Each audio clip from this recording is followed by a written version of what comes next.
এই জীবন রাখার থেকে না রাখাই ভালো। আরে এখানে কেউ কি আছেন? কি করছেন? কি হলো, দেখতে পাচ্ছে না নাকি? হ্যাঁ, দেখতে পাই না। অন্ধ তো।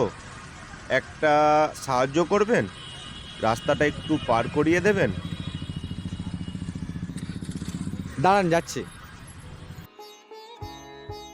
চলুন। আরে শুধু শুধু আপনাকে সমস্যার মধ্যে ফেললাম। জানেন দাদা, আমি আমার জীবন যুদ্ধে হার মেনে গেছিলাম। আত্মহত্যা করার জন্য বাসের তলায় চলে এসেছিলাম। ভালো হোক ওই বাচ্চাটার যে বাস দাঁড় করিয়ে আমার জীবন বাঁচিয়েছিল। আর ওই সময় আমার একটু চোটও লেগেছিল। জানেন তো, ওই বাচ্চাটা না বেলুন বিক্রি করত। ওই বেলুন বিক্রির টাকায় আমার চিকিৎসা করিয়েছিল।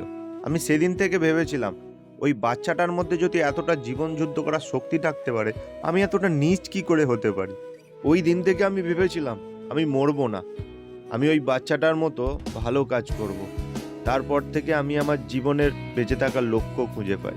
তারপর তারপর ওই ছেলেটার কি হলো? আরে ওই বাচ্চাটাকেই তো কোচিং থেকে আনতে যাচ্ছি, ও এখন আমার সঙ্গেই থাকে।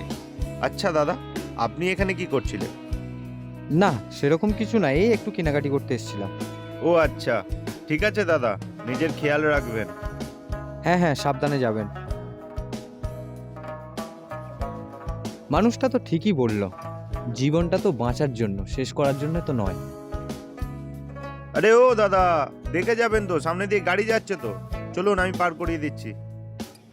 চলুন। এই জীবন খুবই ছোট, কিন্তু কারো একটা সাহায্য কারো জীবনে নতুন করে আলো নিয়ে আসতে পারে।